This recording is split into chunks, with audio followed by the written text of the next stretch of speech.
Do you remember those Christmas traditions? The ones that made the whole season glow with warmth and wonder? In the 1970s, Christmas meant real magic. Tinsel trees, TV specials, and family moments that felt like they'd last forever. When did the holidays stop feeling that simple? Or that special? Sears and JCPenney Christmas catalogs, better known as the wish books, were the highlight of every holiday season. Long before online shopping, kids would lie belly down on the living room carpet, circling their dream toys in red crayon while parents quietly made notes on the other pages. It was more than a catalog. It was a gateway to imagination, a tradition that turned every home into a small department store of hope. You could almost smell the glossy pages and the faint ink that carried the promise of Christmas morning. Parents might not have been able to buy everything, but flipping through those pages together made the dream feel real enough. The anticipation that came from waiting weeks, sometimes months, for that special toy to appear under the tree was half the fun. For many families, the arrival of that thick catalog in the mail meant Christmas had officially begun. It was the season's first miracle, delivered right to your doorstep. Claymation and stop-motion television specials were more than just cartoons. They were emotional landmarks of the decade. Every December, families gathered around wood-paneled televisions to watch Rudolph the Red-Nosed Reindeer, Santa Claus is Coming to Town, and The Year Without a Santa Claus. The jerky motion, hand-built sets, and warm narration gave these specials a charm that modern animation could never replace. Kids knew the songs by heart, and parents watched with a mix of nostalgia and comfort, remembering the same stories from their own youth. These weren't just TV shows. They were shared rituals that glued generations together. When that familiar Rankin/Bass logo appeared, the world seemed to slow down for an hour of pure holiday magic. It wasn't just about Santa or snow. It was about the feeling of belonging, the promise that kindness and faith would always win. Somehow, even with the primitive technology, they felt more alive than most things on television today. Aluminum and tinsel Christmas trees brought a futuristic shimmer to living rooms across America. Those shiny silver branches reflected every bit of light in the room, turning simple colored bulbs into something almost cosmic. Some families paired them with rotating color wheels, bathing their trees in slow, dreamy waves of red, blue, green, and gold. Kids would sit cross-legged on shag carpets, their eyes wide as the colors shifted like magic right before them. Parents would sip coffee and smile, knowing that even this space-age tree somehow captured the same old-fashioned joy. And when guests visited, everyone had the same reaction: astonishment followed by the quiet admission that maybe the future really could sparkle. It was the 70s version of glamour, artificial, sure, but beautiful in its own unapologetic way. The sound of wrapping paper and Perry Como on vinyl mixed perfectly with the soft whir of the motorized light wheel. Decorating those metallic trees was less about tradition and more about style, but somehow they still captured the spirit of the season. Every glint off a tinsel branch reminded people that the holidays could still feel bright even when times were tight. They might look kitschy now, but back then they were pure magic, an explosion of color in homes that needed a little sparkle. Visiting the local shopping mall, Santa was a sacred family outing. Parents dressed their kids in itchy sweaters, combed their hair perfectly, and lined up for what felt like hours just to get a Polaroid with the big man himself. The Santas might have had cottony fake beards and slightly tired eyes, but to the children, they were as real as could be. Some kids froze completely, staring in awe, while others burst into tears the second they were lifted onto Santa's lap. Parents laughed through it all, clutching shopping bags filled with toys they swore were from the elves. And when that warm, slightly blurry photo slid out of the camera, it became proof that Christmas magic was real, at least for one more year. Malls transformed into glowing wonderlands of fake snow, candy canes, and jingling soundtracks that played on endless loops.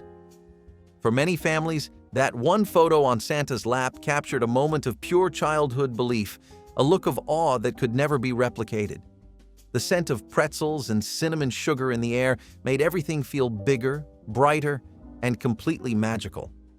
Even when the photos came out overexposed or crooked, they became treasures, taped to refrigerators or tucked into family albums. That visit to Santa wasn't just a picture. It was a promise that Christmas dreams were still possible. Christmas albums by pop icons filled every home with music that defined the season. Spinning on console stereos were voices like Elvis Presley, The Carpenters, and Johnny Mathis, each bringing their own warmth to December nights. The gentle crackle of the vinyl made every song sound even cozier, like a fire in the background.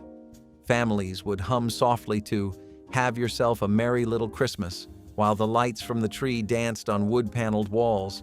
Teenagers flipped the records to the B-side, finding hidden gems that became their personal holiday anthems. And somewhere between the harmonies and the static, people found comfort, proof that even famous voices could make the world feel small and safe again. Families would hum along while wrapping presents or setting the table for dinner, the familiar melodies wrapping the house in comfort. These records weren't just music. They were part of the ritual. Once the needle hit the groove, the holiday officially began. Songs like "Merry Christmas, Darling" or "Blue Christmas" carried both joy and melancholy, reminding everyone that the holidays were as much about remembering as celebrating. Decades later, hearing those same voices still brings people back to those living rooms when stereo cabinets doubled as furniture and the world felt simpler. Each spin was a gentle reminder of what the season truly sounded like. Homemade popcorn and cranberry garlands were the perfect family craft for the long December evenings. Parents set out bowls of popcorn, strings, and needles while the kids giggled at how hard it was to thread each piece without breaking it.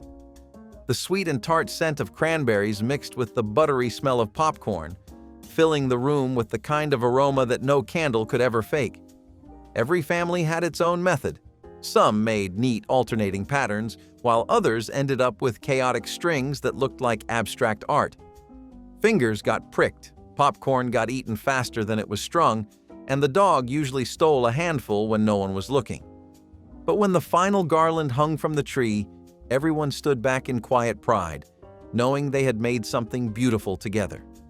It was messy, imperfect, and a little chaotic, but it brought families together like few things could. These garlands draped over trees, mantels, and doorways, each one unique to the hands that made it. Even when the popcorn went stale, no one cared. It was the memory that mattered. There was a quiet pride in standing back and seeing your family's handiwork decorating the home. In a decade filled with store-bought tinsel and plastic ornaments, this small act of creating something by hand still carried the truest Christmas spirit. Glass ball ornaments and shiny bright sets were the crown jewels of any Christmas tree. Each delicate orb shimmered under the glow of colored lights, their hand-painted designs catching every flicker. Opening that old cardboard box each year felt like uncovering treasure, layers of tissue paper protecting memories from years gone by. The moment you lifted the lid, the faint scent of old paper and glass dust filled the air, taking you straight back to childhood. Kids chose their favorites carefully, a red one for luck, a gold one for beauty, a blue one just because it looked like winter. And no matter how old the ornaments got, they still sparkled with the same light that once made whole families stop and stare. Parents warned kids to be gentle, and for good reason. One wrong move and the fragile glass would shatter like a snowflake. But that fragility made them even more special. These ornaments had history, often passed down or carefully saved from earlier decades. Their soft metallic sheen made every tree feel elegant, even in the most modest home. And while modern plastic ornaments might be safer, they'll never carry the same soul. Every scratch and faded stripe told a story, a silent record of Christmases that came before. For many, the sound of those ornaments clinking together meant it was finally the holidays again. Stringing big bulb, C9 lights on the house was a winter ritual that turned entire neighborhoods into glowing wonderlands. These oversized, colorful bulbs were heavy, hot to the touch, and notoriously finicky. But when they lit up, they were breathtaking. Dads would climb icy ladders, stringing them across eaves and around porches, while kids shouted directions from below. Every year, there was at least one broken bulb and one argument about which color should go where, but no one cared once the switch was flipped. Neighbors competed quietly to see whose house shone brightest, creating an unspoken bond through light. And when the first snow fell, those glowing bulbs reflected off the white drifts, making the whole street look like a postcard brought to life. The smell of cold air and electric warmth filled the night as each bulb blinked to life. Those lights gave every home a sense of pride, as if to say, "We made it through another year." Even when one burned out and ruined the whole strand, no one minded too much. It was part of the process. The glow of red, green, blue, and amber bulbs on a snowy night made even the simplest house feel magical. Today's LEDs might be easier, but they can't match that warm, nostalgic glow that once lit up entire childhoods. Holiday television variety specials brought Hollywood glamour right into America's living rooms. Every December, families tuned in to see Donnie and Marie Osmond, Sonny and Cher, or Bob Hope singing, dancing, and sharing corny holiday jokes. The sets sparkled with glittering snow, and guest stars made every episode feel like an event. Kids watched for the music and costumes, while parents tuned in for the laughter and the comfort of familiar faces. There was something cozy about everyone, from pop stars to comedians, coming together just to celebrate Christmas. These shows reminded people that joy didn't need to be complicated. It could be as simple as a song and a smile. Even the commercials between acts added to the nostalgia, showcasing toys, Coca-Cola, and holiday sales that defined the era. When the closing credits rolled and the studio audience cheered, you could almost feel the warmth spill through the screen. It was pure holiday happiness, unfiltered and unforgettable. The Yule log broadcasts on television were the simplest yet most comforting tradition of all. On cold winter nights, local stations would play an endless loop of a crackling fireplace, accompanied by soft carols and instrumental classics. For families without a real hearth, it gave the illusion of warmth and togetherness. The glow from the television filled the room, flickering like real firelight against tinsel and wrapping paper. People wrapped gifts, baked cookies, or just sat quietly while that gentle soundtrack played in the background. It was calm, unhurried, and deeply human, a rare moment of stillness in a noisy world. There were no commercials, no plots, no jokes, just music, fire, and peace. For many, it became a quiet ritual, proof that sometimes the simplest things carry the most meaning. Even today, replaying that humble loop can transport anyone back to a time when all you needed for Christmas was a little light and a little warmth. Bubble lights on Christmas trees were one of those small wonders that turned a living room into pure magic. Each glass vial filled with colorful liquid would begin to bubble as soon as the heat from the light warmed it up. Kids would kneel by the tree, mesmerized by the gentle movement, watching the bubbles rise like tiny spirits trapped in glass. It was hypnotic, almost alive, and somehow more joyful than any blinking modern light could ever be. Parents would warn not to touch them. They were hot and fragile. But every kid eventually did, just to feel how real the magic seemed. The soft glow of red, green, and gold reflected against ornaments and tinsel, filling the room with warmth that went beyond electricity. It was the perfect marriage of science and Christmas wonder, a tiny chemistry experiment wrapped in nostalgia. The sound of Bing Crosby crooning from the stereo and the quiet bubbling on the tree created a calm that families still remember decades later. These lights weren't just decorations. They were living memories in glass, flickering and bubbling with the heartbeat of the season. Long before LED strands and color-changing bulbs, this was how the holidays looked and felt, bright, curious, and just a little enchanted.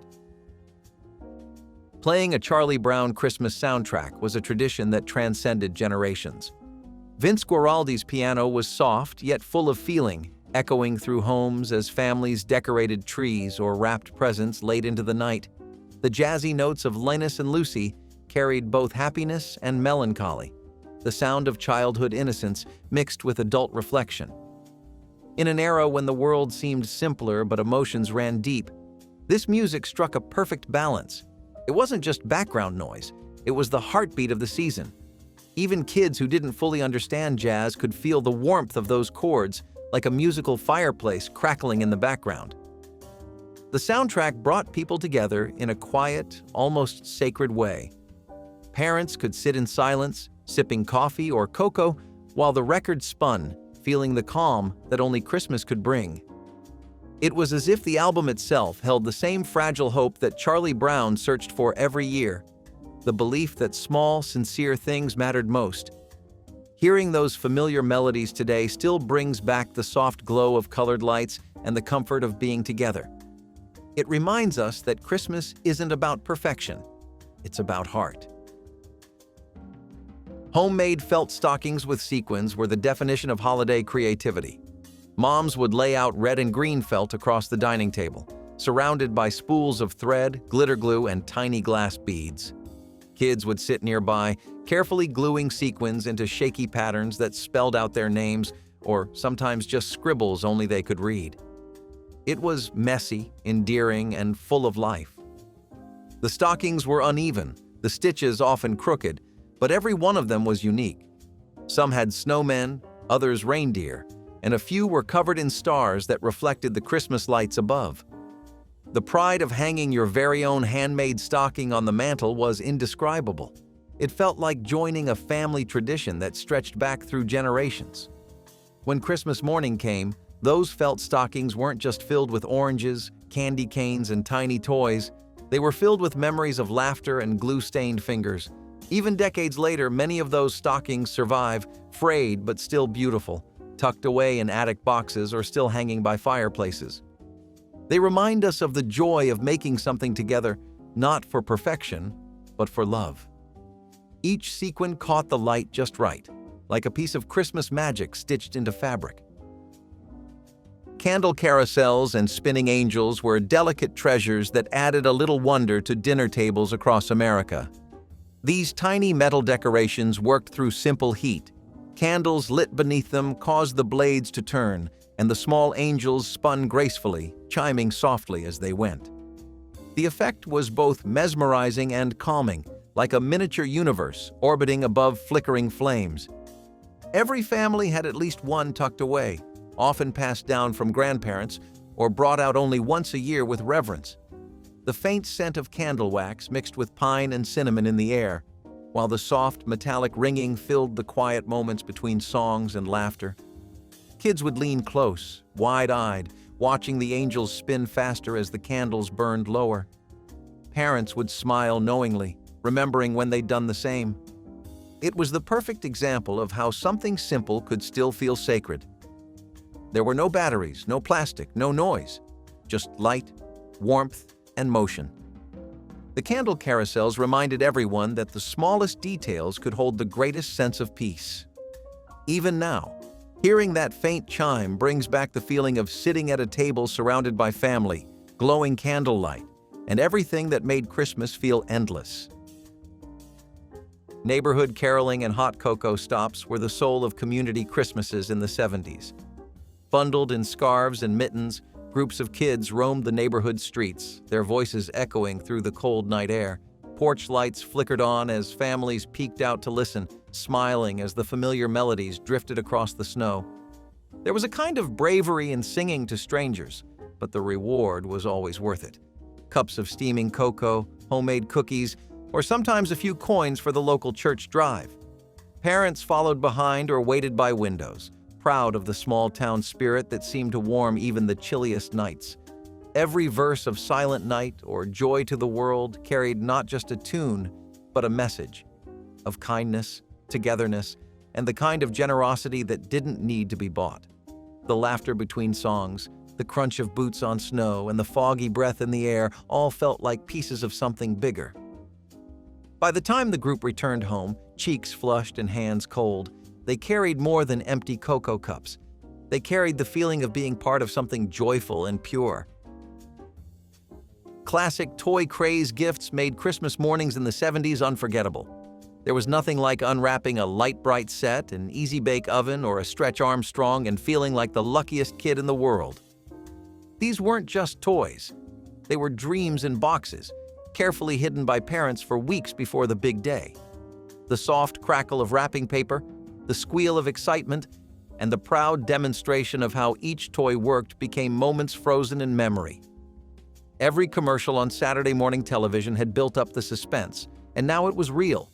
You could bake a tiny cake or stretch a rubber hero clear across the living room. Even the smell of warm plastic or cardboard packaging became part of the magic. The toys connected siblings, friends, and cousins in ways nothing else could, sparking imagination and play that lasted long after the holidays. They were simple, yes, but they brought endless joy. Looking back now, those small boxes under the tree held something far greater than toys. They held wonder, creativity, and the proof that sometimes happiness really can be wrapped in paper and tied with a bow. Homemade fudge and divinity candy filled kitchens with sweet smells that defined the season. Families gathered around stovetops, stirring thick mixtures of chocolate, sugar, and butter until they reached the perfect glossy sheen. Kids waited impatiently to lick the spoons, even though their tongues would burn from the heat. Fudge was rich, smooth, and comforting, while divinity, made from whipped egg whites and syrup, was light, cloud-like, and impossibly sweet. These candies weren't just treats.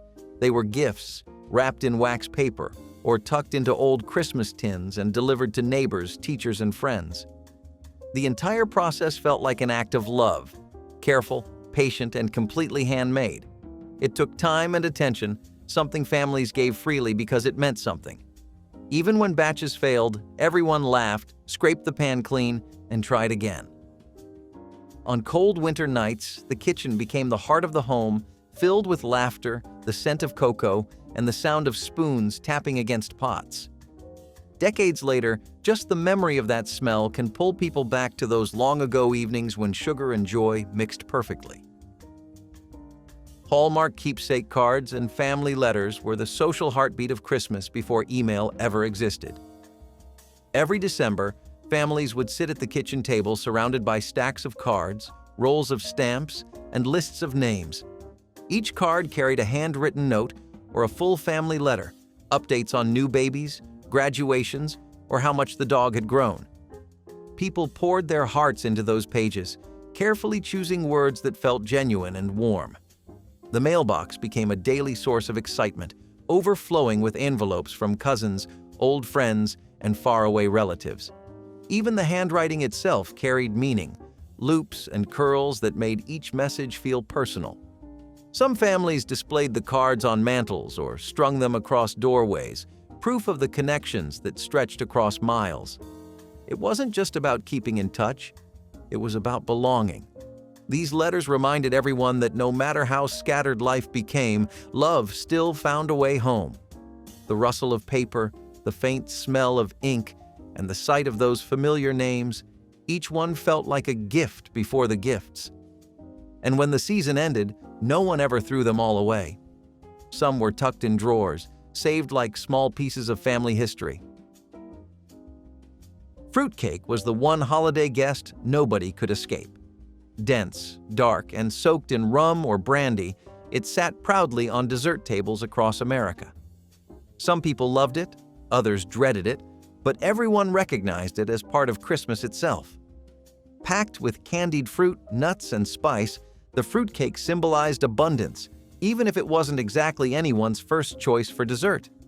Its origins stretched back generations, making it a reminder of old-world traditions and simpler times. Grandmothers swore by their recipes, often baked weeks in advance and wrapped in foil like treasure. Giving or receiving a fruitcake was a sign of thoughtfulness, even if it became the subject of family jokes. It might have been heavy, overly sweet, and hard to slice, but it represented care, time, and tradition. People may have laughed about it, but they still served it every year. Maybe that is the magic of the fruitcake. It outlasts trends, diets, and even taste. In its stubbornness, it holds the memory of countless Christmases past, each slice a piece of history sweetened with nostalgia. Decorating with cotton snow and spray-on frost gave every home a touch of winter magic, even in places that had never seen real snow. Parents would stretch soft sheets of cotton across mantels, tabletops, and windowsills, shaping it carefully around tiny figurines or nativity scenes. Spray cans of artificial frost turned windows into shimmering masterpieces, catching the glow of Christmas lights from outside. The effect was instant enchantment. Humble materials transformed into something beautiful. Kids helped with eager hands, sometimes going overboard until the living room looked like a snowstorm had passed through. The scent of that frosty spray mixed with pine needles and sugar cookies became the smell of December itself. It was do-it-yourself holiday art at its finest, a reflection of how families made magic out of what they had.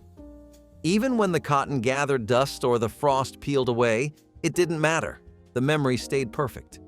Those homemade snow scenes turned ordinary houses into Christmas postcards.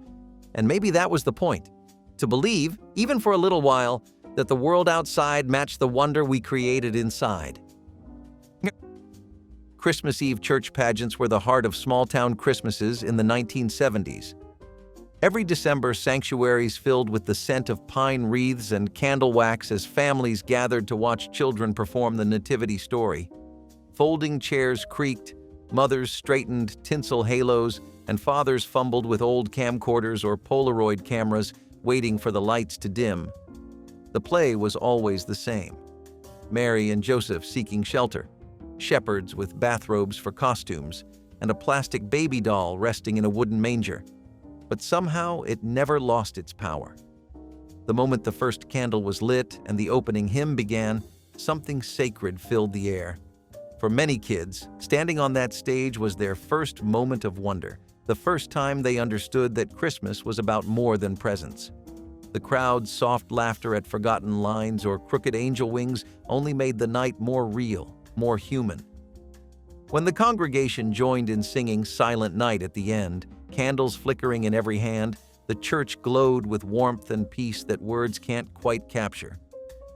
Walking out into the cold afterward, bundled in coats and scarves, people carried that light home with them, a gentle reminder of what the season truly meant. Holiday punch bowls and cheese balls were the twin stars of every grown-up Christmas party. The punch was a fizzy, sherbet-colored miracle, usually made with ginger ale, pineapple juice, and rainbow scoops of lime or raspberry sherbet melting into a sweet swirl. Its scent alone could tell you it was Christmas night. Beside it sat the legendary cheese ball, glistening under crushed nuts and surrounded by stacks of Ritz crackers like edible gold coins. Guests hovered near the snack table, chatting and laughing, their reflections dancing in silver tinsel and mirrored ornaments. The sound of clinking cups mixed with laughter and muffled Christmas records spinning in the background. Kids would sneak sips of punch, their faces lighting up at the sugary fizz, while adults swapped recipes and stories. Every bite of that creamy, tangy cheese ball carried comfort and nostalgia, proof that you didn't need luxury to feel festive. These simple spreads turned modest living rooms into elegant celebrations. No one needed champagne or fancy hors d'oeuvres. All it took was a good punch bowl, a perfect cheese ball, and a house filled with laughter. Even today, one taste of that sherbet sweetness or a bite of that smoky cheese brings the 1970s Christmas spirit rushing right back. Angel hair tree topping was one of those delicate decorations that looked like magic and felt like trouble. Made from fine fiberglass strands, it shimmered like frozen sunlight when draped over the branches of a Christmas tree. The effect was breathtaking. The lights underneath turned soft and dreamlike, glowing through the silver haze like stars behind clouds. Parents handled the angel hair carefully, pulling it apart in thin wisps that floated down like snow. But everyone who ever touched it remembers the itch. It clung to skin and sweaters like glitter from another world. Still, no one minded. The pain was worth the beauty. When the tree was finished and the living room lights dimmed, that glow was unforgettable. It was the kind of shimmer that made even grown-ups believe in Christmas magic again. Kids would lie on the floor, staring up through the glowing branches, convinced that angels had touched the tree themselves. Over time, the angel hair disappeared from store shelves, replaced by safer decorations, but it left behind memories of a Christmas that glittered in a way nothing else could. It was dangerous, yes, but also dazzling. like a secret from a more magical time. Family slide projector nights were the true encore to Christmas Day. After the wrapping paper had been cleared and the dishes washed, families gathered in darkened living rooms for a show that no one ever wanted to end. The hum of the Kodak carousel filled the room, followed by the soft click as each photo appeared on the wall. There were giggles at old hairstyles, gasps at long-forgotten moments, and warm sighs at pictures of loved ones who were no longer there.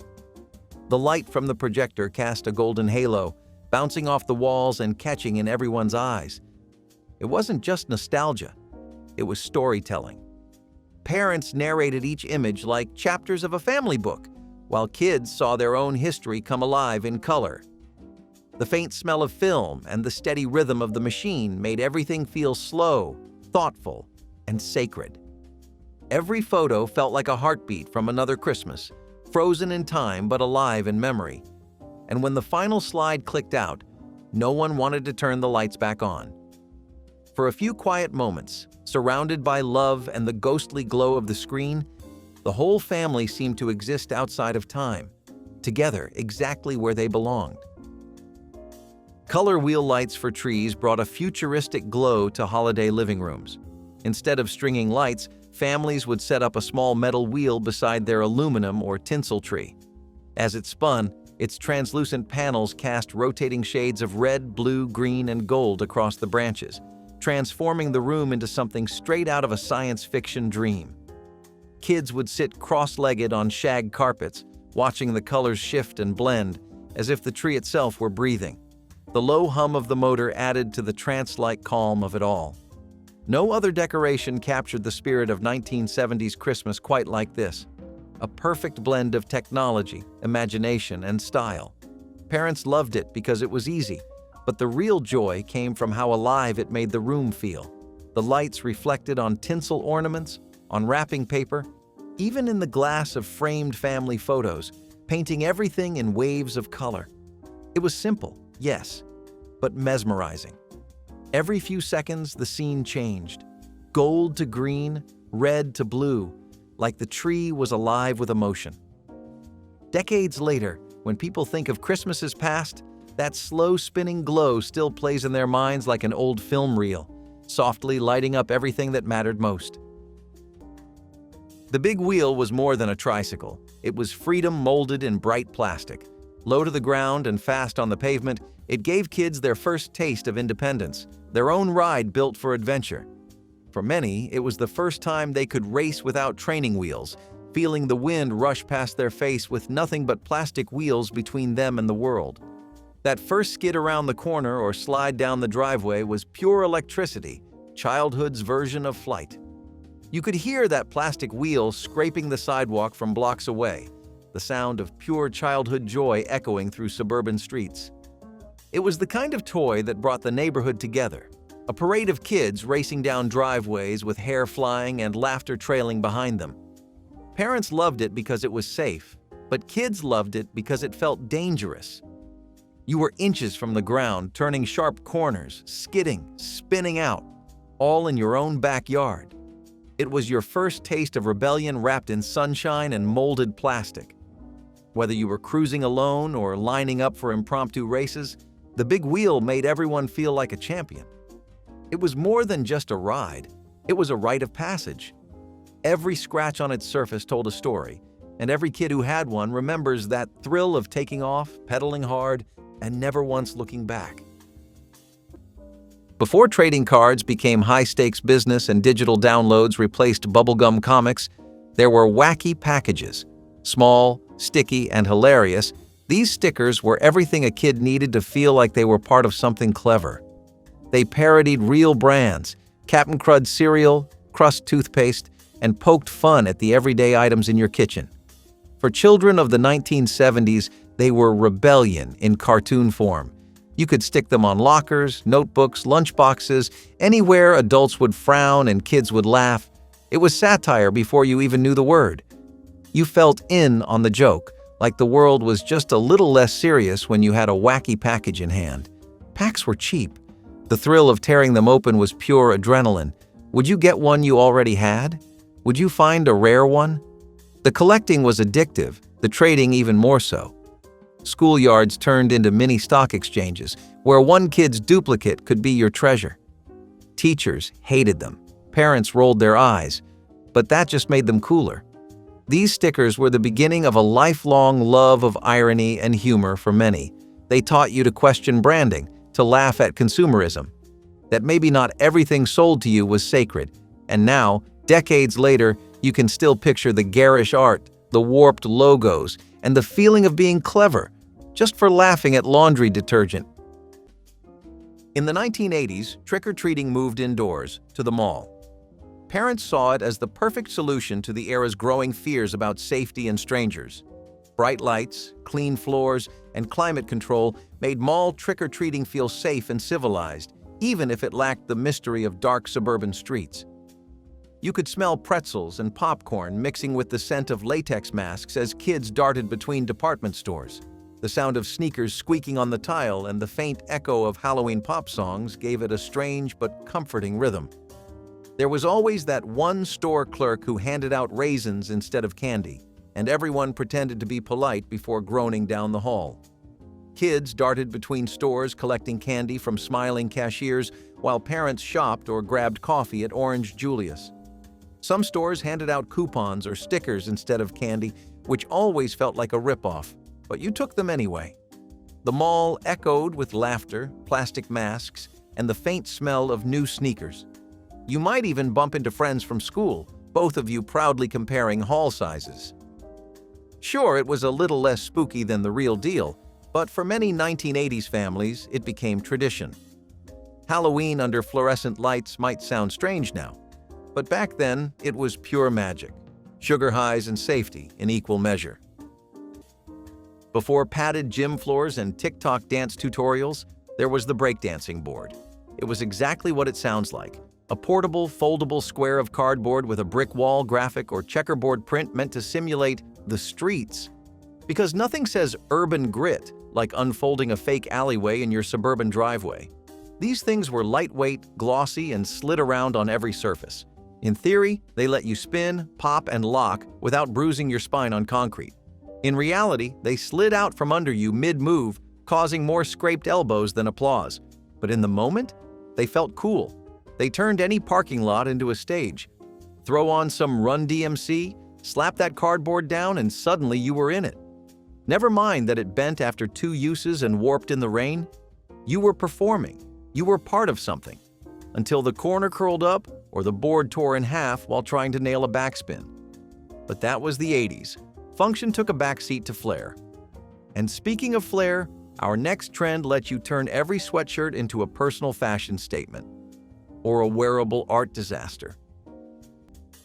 Leg warmers were a fashion miracle, pointless and perfect all at once. Originally designed for dancers to keep their muscles warm, they jumped out of the studio and into the mainstream thanks to aerobics videos and pop culture icons. Suddenly, everyone was wearing them, over tights, over jeans, even over bare legs. They came in neon, in stripes, in fluffy pastels. Some matched outfits, others clashed proudly. And they served no actual purpose unless you were stretching at a bar or leaping across a dance floor. But no one cared. Leg warmers made you feel like you were part of something glamorous and athletic, even if the closest you got to working out was lifting a hairbrush to lip sync in the mirror. Schools were filled with rows of students rocking scrunched-up fabric around their shins. Some slouched them just above the ankle. Others pulled them high like woolly socks from the future. They were soft, they were cozy, and they were everywhere. Looking back, they might seem silly, but they were fun, expressive, and totally 1980s. And for a few years, they made everyone feel like a star in their own low-budget dance movie.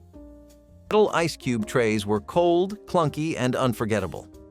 Before plastic trays and automatic ice makers took over, these heavy-duty aluminum trays were the standard in American freezers during the 1960s.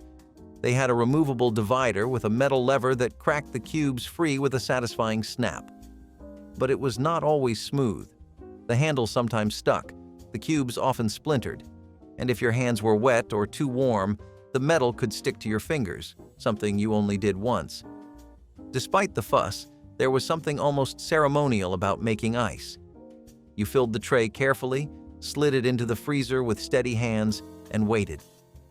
Hours later, you lifted the lever, twisted the tray, and heard that sharp mechanical crack as the cubes broke loose. It was noisy, it was physical, and it was reliable. Drinks were never the same without it. Whether you were filling a glass of Tang, cooling a cola, or preparing a highball for company, those chunky, slightly imperfect cubes were part of the experience. Today's ice makers are quiet and effortless, but they lack the charm and the muscle memory of prying open one of those stubborn metal trays. For many, it is a sound and struggle that still lives in the back of the mind. Weebles might have looked simple, round little figures that wobble but don't fall down, but they had a magic all their own. In an era of sharp-edged toys and delicate gadgets, Weebles were indestructible. They rolled, rocked, and spun endlessly, bouncing back from every push and tumble. They were perfect for toddlers, but even older kids found them fascinating. Each colorful character had a cheerful face that seemed to smile no matter how many times it was knocked over. Parents loved them because they were safe, and kids loved them because they were unstoppable. There was something strangely satisfying about that bounce back, a lesson in persistence disguised as play. Weebles came in houses, cars, and playground sets, creating entire miniature worlds where fun never ended. You could knock them down again and again, and they would always return upright, like a toy version of optimism itself. Decades later, that jingle still echoes in memory. Weebles wobble, but they don't fall down. Simple, joyful, and endlessly durable, they were the perfect reflection of what childhood was meant to be: resilient, cheerful, and full of laughter. Pong was not just a video game, it was the crackling start of a digital age no one saw coming. In a darkened arcade or a wood-paneled basement, a small white square bounced between two rectangles, and it felt like the future had arrived. In the 1970s, Pong introduced children and adults alike to the very idea that machines could play back. It was slow, it was simple, but it was hypnotic. One button, one dial, endless tension. Could you angle it just right? Would you miss by a pixel? It was a battle of nerves and reflexes, disguised as a tennis match. It pulled people in, not with explosions, but with the thrill of control. Friends huddled around the console, taking turns, arguing over high scores. The beeps and boops became as familiar as laughter. Parents were skeptical. They thought it was a toy. But it was more than that. It was a shift. A quiet signal that entertainment was moving from the television to the interactive screen. Pong turned passivity into play. It made you active, involved, part of the story. And though games today are more complex, more realistic, more everything, none of them gave you the feeling Pong did, that this blinking pixel was somehow alive, that you were in the game. And for the first time ever, the screen played back. Before LED armbands and smartphone flashlights, kids stayed safe on Halloween with glow sticks and reflective tape. Parents handed out glowing necklaces, bracelets, and strips of silver tape like armor against the dark. You could spot your friends from halfway down the block, neon green, bright orange, and ghostly blue, moving through the night. Cracking a glow stick was a ceremony of its own. The satisfying snap, the swirl of color spreading through the tube, the awe on every kid's face. Some kids wore 5 or 6 at once, transforming into walking neon skeletons. When the batteries died or the glow faded, it felt like the night itself was winding down. It gave every trick-or-treater a space-age look, like an army of glowing robots marching for candy. The faint chemical smell of a freshly cracked glow stick was oddly exciting. It meant the night was officially starting.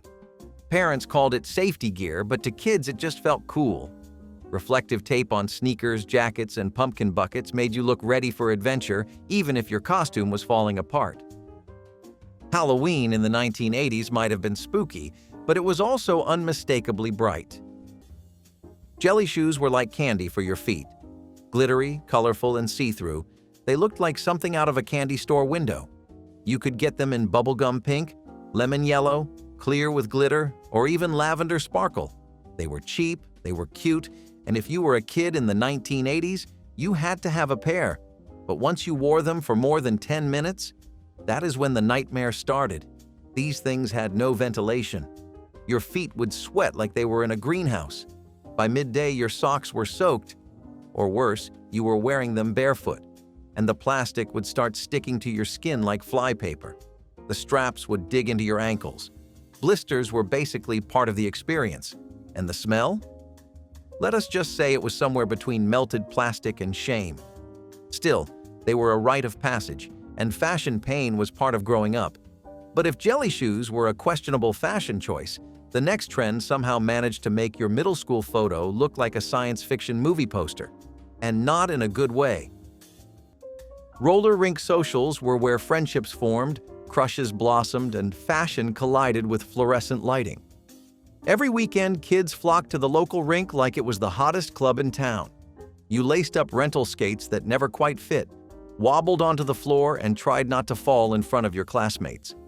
The music blared, everything from Madonna to Michael Jackson, and the lights spun in pinks, blues, and greens. Couples held hands during the slow skate. Kids showed off their best moves during the speed rounds. And when you got tired, you grabbed a slice of cardboard-flavored pizza or a snow cone that turned your tongue electric blue. The carpet was hideous, the lockers never worked, but the vibe? Unbeatable. Roller rinks were more than entertainment. They were a rite of passage. You had your first dance there, your first bruise, maybe even your first kiss, awkward and giggly behind the concession stand. Parents watched from the sidelines or dropped you off with a reminder to call from the payphone. The rink was loud, sticky, and chaotic, and yet it was magic. Even now, the smell of rental skates and popcorn grease brings it all back in one wheeled rush. Pop-Tarts were the answer to a morning dream. Breakfast that popped out of the toaster, ready in minutes, no dishes required. When Kellogg's introduced them in 1964, they were a marvel of modern convenience. Frosted or unfrosted rectangles filled with fruit, or what tasted like fruit, wrapped in pastry, packed in foil, and ready to heat. They hit shelves just as the pace of American life was speeding up. Moms needed fast. Kids wanted sweet. Pop-Tarts delivered both. Whether it was strawberry, brown sugar cinnamon, or wild blueberry, every box felt like a little promise that mornings could be easier. Even cold, straight from the foil, they were a hit in lunch boxes and after-school snacks. No plate? No problem. The smell of a warm Pop-Tart coming out of the toaster was almost as good as the taste. Crispy edge, gooey middle, and just enough frosting to feel like a treat. By the end of the 1960s, Pop-Tarts had become more than a convenience food. They were a cultural touchstone, turning rushed mornings into something fun. And while they've changed flavors and designs over the years, those early Pop-Tarts hold a place in memory like few other foods do. The Bionic Man action figure took television magic and put it directly in the hands of kids everywhere. Based on the $6 Million Man, the toy had a bionic eye you could peer through, and limbs that worked like super machinery. With every click, twist, and heroic pose, children felt like they had the strength to lift cars or leap over fences. His red tracksuit became iconic, the symbol of power and science combined. This was more than a doll. It was an action statement.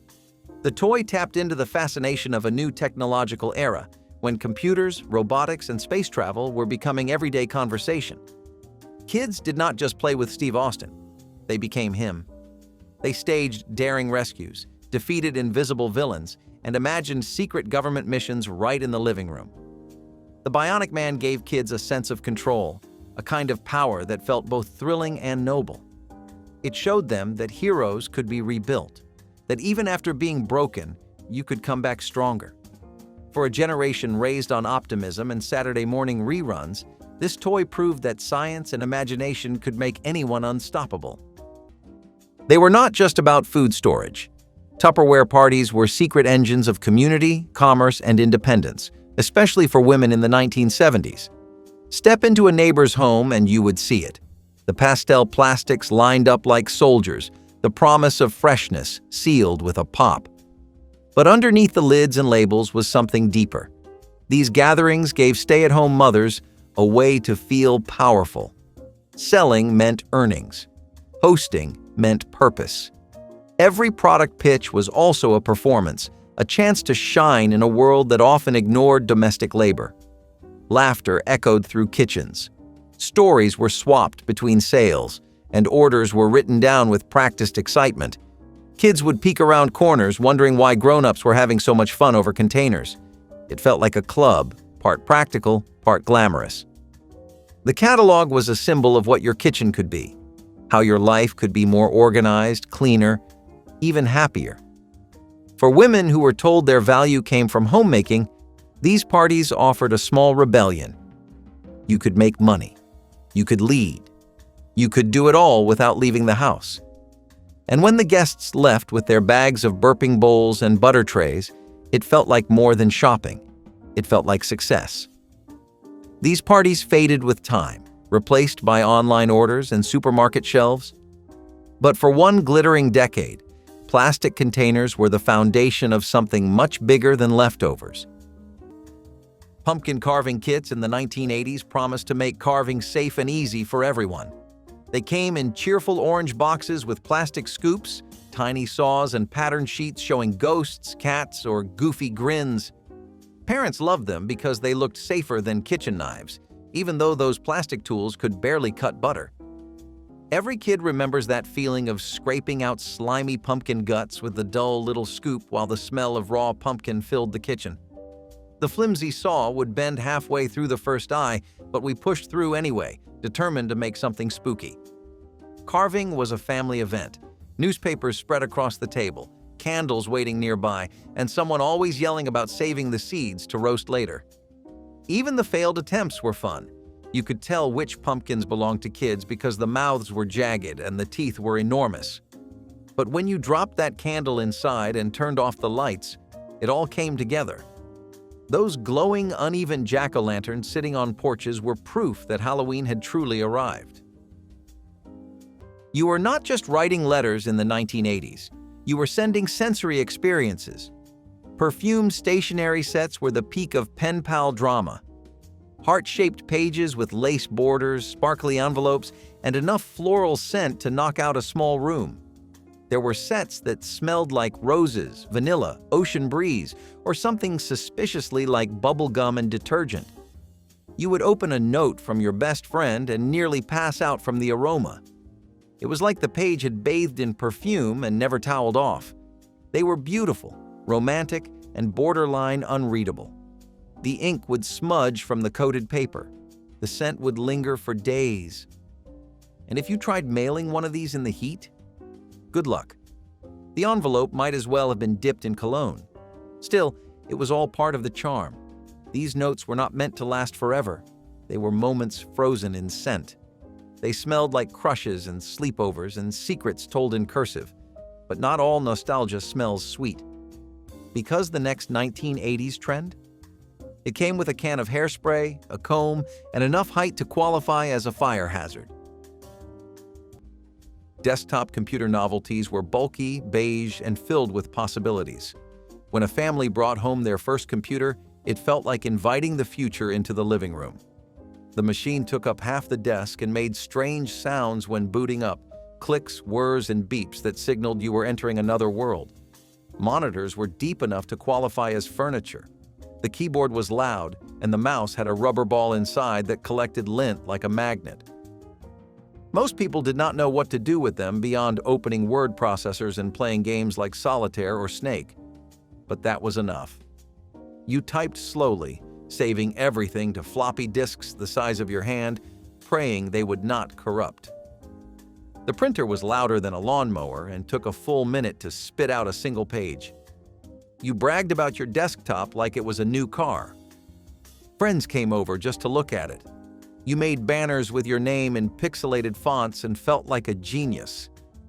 Desktop computers were clunky, confusing, and incredibly slow. But back then, they were windows into something bigger. And even when they froze, they still made you feel like the smartest house on the block. Tangy Taffy was the candy you had to work for, and that was half the fun. Long before it became part of the Laffy Taffy brand, this chewy strip came in a thin plastic wrapper and offered a sweet, stretchy challenge for any sugar-loving kid in the 1960s. It came in vibrant colors and punchy flavors like grape, strawberry, and sour apple, each one delivering a jolt of sugar and just the right amount of tartness. You could bend it, stretch it, or roll it into a ball before finally taking a bite. The longer you chewed, the stronger the flavor got, which made it perfect for kids trying to make a nickel's worth of candy last the whole afternoon. Sometimes it stuck to your teeth. Sometimes it stuck to the wrapper. But it was always worth it. Tangy Taffy was less about elegance and more about fun, bright, bold, and unapologetically sweet. For many kids, it was the ultimate playground treat, swapped on school buses or bought from corner stores with pocket change. Today's candies may be smoother or flashier, but they cannot match the simple satisfaction of a taffy you could stretch, fold, and chew until your jaw hurt. Rock'em Sock'em Robots was the sound of the 1970s living room in full swing. Plastic fists clashing, gears grinding, and laughter echoing off the walls. It was a toy that made competition fun, not fierce. Two fighters, one red, one blue, stood face to face in their tiny boxing ring, each waiting for the moment to land that perfect uppercut. When you finally did, the other robot's head popped up with a satisfying snap that never got old. It was fast, noisy, and completely addicting. Siblings and friends could settle arguments the old-fashioned way, through pure button-pounding skill. What made it so special was how simple it was. No batteries, no screens, no rules, just two players, two robots, and one unforgettable sound of victory. It was the perfect mix of sportsmanship and silliness, teaching kids that sometimes the best part of a fight was just laughing about it afterward. In an era of high-tech promises, Rock'em Sock'em Robots reminded everyone that fun didn't need to be complicated.